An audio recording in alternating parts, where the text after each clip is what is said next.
এই যে কোটা ব্যবস্থা চালু করা হলো এটা একটা সূচনা। এরপরে দেখবেন ধাপে ধাপে তারা বলবে আমরা চাকরিতেও কোটা দেব, আমরা অমুক জায়গায় কোটা দেব, তমুক জায়গায় কোটা দেব। এটার অর্থ কি জানেন? এইটার অর্থ কি? এইটার অর্থ হচ্ছে সামনে ন্যাশনাল ইলেকশন, আমরা রাজনৈতিক দল গঠন করেছি, আমরা ক্ষমতায় যাব, আপনারা যারা যারা আমাদের সাথে থাকবেন তাদেরকে এই সুযোগ সুবিধাগুলো দেওয়া। সুতরাং ঠিক আওয়ামী লীগ যেইভাবে কোটা ব্যবস্থা চালু করে তাদের নির্বাচনী কাজে ব্যবহার করেছে, তাদের রাজনৈতিক কাজে ব্যবহার করেছে, ঠিক সেইভাবে আমরা অবশ্যই এই নিরপেক্ষতা হারিয়ে যাওয়া রাজনৈতিক দল গঠন করা এই অন্তর্বর্তীকালীন সরকারের যে আমাদের প্রতিভা উপদেষ্টা রয়েছেন তাদেরকে আমরা সেই সুযোগ দিতে পারি না। যারা এতদিন নিরপেক্ষতার গান গাইতেন, নিরপেক্ষতার সবক দিতেন, তারা কি নিরপেক্ষ অবস্থায় আছেন? আমরা দেখেছি এই ঢাকা বিশ্ববিদ্যালয়ে রাজনৈতিক ছাত্র সংগঠনের ব্যানারে কোন প্রোগ্রাম কর্মসূচি পালন করতে দেওয়া হয় নাই। বলা হয়েছে রাজনীতি নিষিদ্ধ, ছাত্র রাজনীতি করা যাবে না। রাজনৈতিক ছাত্র সংগঠনের ব্যানারে বা রাজনৈতিক ছাত্র নেতারা ঢুকতে গেলে মব ক্রিয়েট করে তাদেরকে বিশ্ববিদ্যালয় থেকে বের করে দেওয়া হয়েছে।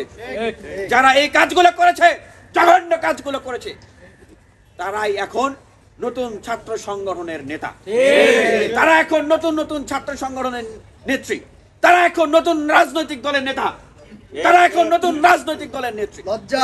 এই ঢাকা বিশ্ববিদ্যালয় সিনেটে বলেছে ছাত্র রাজনীতি চাই না, তারা এখন নতুন রাজনৈতিক বন্দোবস্তে নতুন রাজনৈতিক দলের নেতা।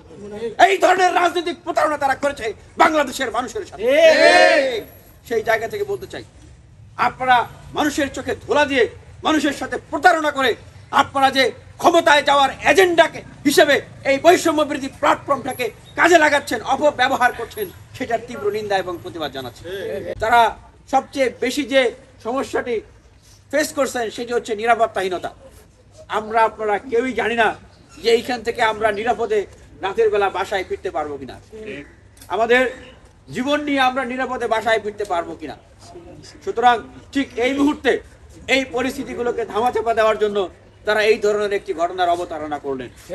ঠিক শেখ হাসিনাও যেইভাবে ক্ষমতাকে দীর্ঘায়িত করার জন্য নানান সময় নানান ধরনের এজেন্ডা ছুড়ে দিয়ে মানুষদেরকে বিভিন্ন দিকে বিভিন্ন এজেন্ডায় ধাবিত করতেন।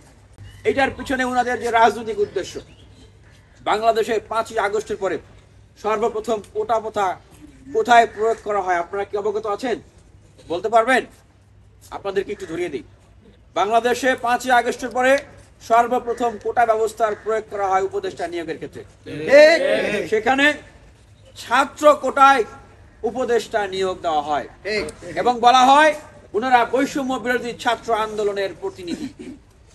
এর পরবর্তীতে আমরা দেখলাম যে বৈষম্য বিরোধী যে প্ল্যাটফর্ম, যেখানে ছাত্র অধিকার পরিষদ, ছাত্র শক্তি, ছাত্র দল, ছাত্র শিবির, ছাত্র ইউনিয়ন, ফেডারেশন সহ অন্যান্য সকল ছাত্র সংগঠনের পদধারী নেতৃবৃন্দদের, ইভেন ছাত্রলীগেরও পদধারী নেতৃবৃন্দদের একটি সংমিশ্রণ, সমন্বয় ছিল, অংশগ্রহণ ছিল। যেভাবেই মূলত আসলে আমরা সবাই মিলে প্ল্যাটফর্মটাকে তৈরি করেছিলাম, সেখান থেকে অন্যান্য রাজনৈতিক দলের পদধারণকারী ছাত্র নেতাদেরকে তারা সেখান থেকে বের করে দেওয়া হয় এবং যাদেরকে রাখা হয় এই শর্তে রাখা হয় যে তারা কোনো রাজনৈতিক দলের পদ ধারণ করতে পারবে না। এই যে সমন্বয়ে কোটা চালু করা হয়, আরেকটি কোটা চালু করা হয় বিভিন্ন সংস্কার কমিশনে ছাত্র প্রতিনিধি কোটা। বাংলাদেশে 5ই আগস্টের পর এইভাবে করে কোটা ব্যবস্থাগুলো চালু করা হয় এবং বলা হয় যে একটা নিরপেক্ষ ব্যবস্থা, সংস্কার কমিশনে যেন নিরপেক্ষ হয়, বৈষম্য বিরোধীর প্ল্যাটফর্মটা যেন নিরপেক্ষ হয়, এইভাবে উপদেষ্টা পরিষদ যেন নিরপেক্ষ হয়, এই জন্য এই কাজগুলো করা হচ্ছে। আমরা কোটা আন্দোলনের আগে বলেছিলাম, আন্দোলন চলাকালীন সময় তাদেরকে রাষ্ট্র যত রকমের সুযোগ সুবিধা আছে প্রদান করুক, কিন্তু কোটা প্রদান করে বৈষম্য সৃষ্টি করা যাবে না।